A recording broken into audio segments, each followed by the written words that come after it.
Well, good afternoon, everyone. This is Mike Bass back again with another forecast update for you for this February the 9th, 2023.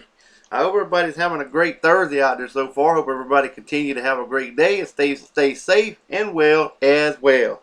Okay, let's get the show on the road here. If you a new viewer to my channel, have not subscribed yet, smash that subscribe button. Love to have you. Don't be afraid. Hit that thing. Get them numbers rolling. I want to see that thing climbing. Okay. I want to thank all my subscribers I got so far. And like I said, I want to continue to see it climb. Okay. In today's video, we're going to talk about the Columbia, South Carolina radar view.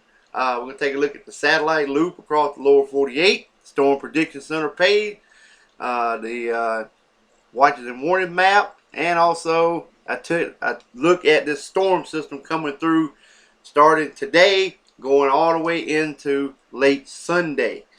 Alright, well, let's dive on into the forecast now. We're going to be looking at the South Carolina radar here. As you can see, we already have scattered showers developing across the region. This will continue to progress through the afternoon, and by this evening you will continue to see more and more rain moving into the area. So this is the beginning stage of the system. We'll have a one round come through later this afternoon and evening and overnight tonight. A little break. More precipitation comes in for your Friday afternoon, and it will continue all the way into Sunday.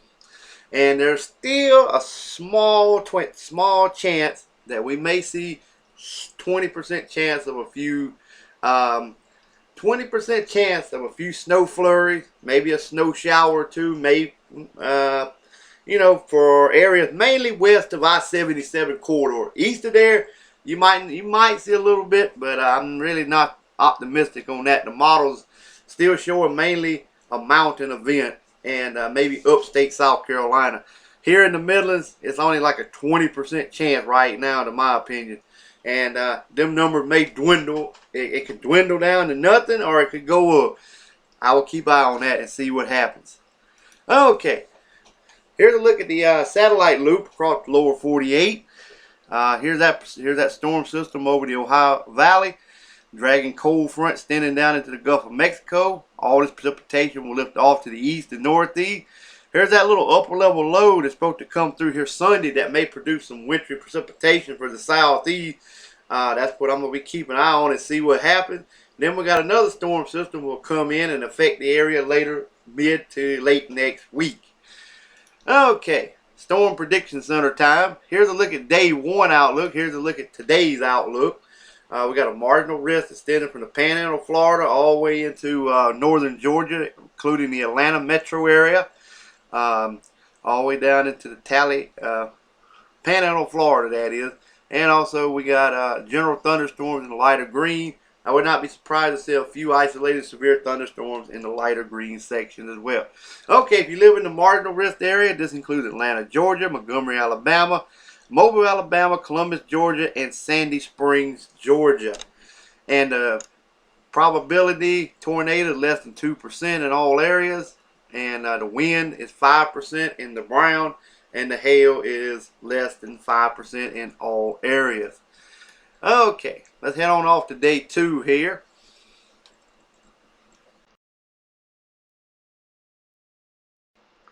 Should have another marginal risk over southern South Carolina back into the Panhandle, Florida, and North Florida. There it is. There's the marginal risk. There's the general thunderstorm. Like I said, cannot rule out a severe thunderstorm in the lighter green area. Okay, if you're in the marginal risk area, this includes Jacksonville, Florida, Tallahassee, Florida, Savannah, Georgia, Gainesville, Florida, and Albany, Georgia. Okay, the tornado probability is 2% in the green, and the areas include Tallahassee, Florida, Valdosta, Georgia, Thomasville, Georgia, St. Mary's, Georgia, and Brunswick, Georgia. Okay, the winds, 5% in the brown. This includes Jacksonville, Florida, Tallahassee, Florida, Savannah, Georgia, Gainesville, Florida, and Albany, Georgia. And the hail probability is less than 5% in all areas. Okay, and let's take a look at day three final. Should be a marginal risk across southern Florida. Central Florida, central and portion of southern Florida. General thunderstorms in the vicinity around it. Cannot rule out a severe thunderstorm in those areas as well.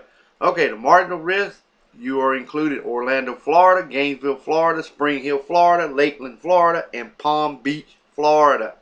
Okay, and the probability is 5% in the brown. Okay, now let's take a look at the watches and warnings across the lower 48.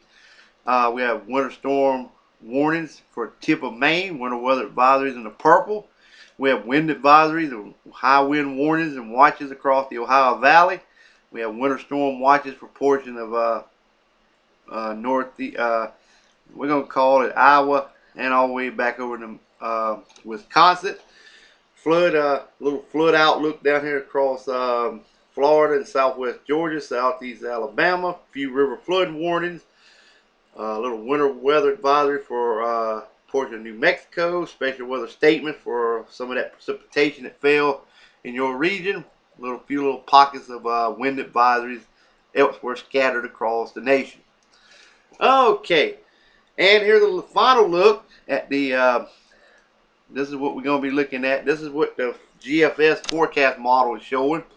Showing precipitation moving into the area around 1 p.m. On your Friday. Maybe a little early, maybe a little later, depending on what time the system gets there. If it speeds up, be here a little early. If it slows down, it'll be here a little later. So the model, this is just model guidance. This is what we just go by just to see what we think gonna happen. Sometimes, a lot of time I disagree with it, but a lot of time sometimes I do agree with it. Okay, this is the precipitation moving across the area all the way through 1 p.m. Saturday. See, got a little lull. Precipitation moving in. Here comes that little upper level low that I've been talking about that was over here. It's down around Louisiana. This little system here can produce its own cold air and produce that mixed precipitation across the Carolinas this weekend, mainly Sunday. And so, all right, here's the regular low. Here's that little upper level low behind it. If they can catch up together, it's going to produce a lot of precipitation. All right, this is that area of low pressure here. Here's that little upper level low behind it, producing its own cold air. As you can see, the low pressure system already wrapping in some cold air over the mountains of western North Carolina and Virginia. Alrighty, as we continue to go forward, it pulls in more moisture. Here's that little cold pocket of air over Georgia, moving into South Carolina. That low pressure is pulling in that cold air over the region. That may produce a little bit of snowfall for upstate South Carolina, maybe the mountains of western North Carolina, eastern Tennessee, and Virginia will get snow in your region. But how much is the question, and how far south do the snow make it? Still some question marks on it.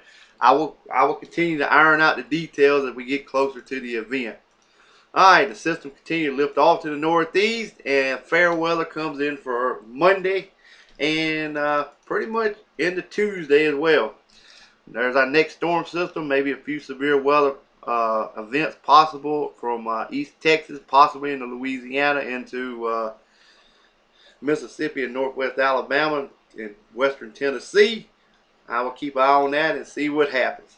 Well, this concludes our video for today. Hope everybody has a great Thursday, and we will catch you back in the next one.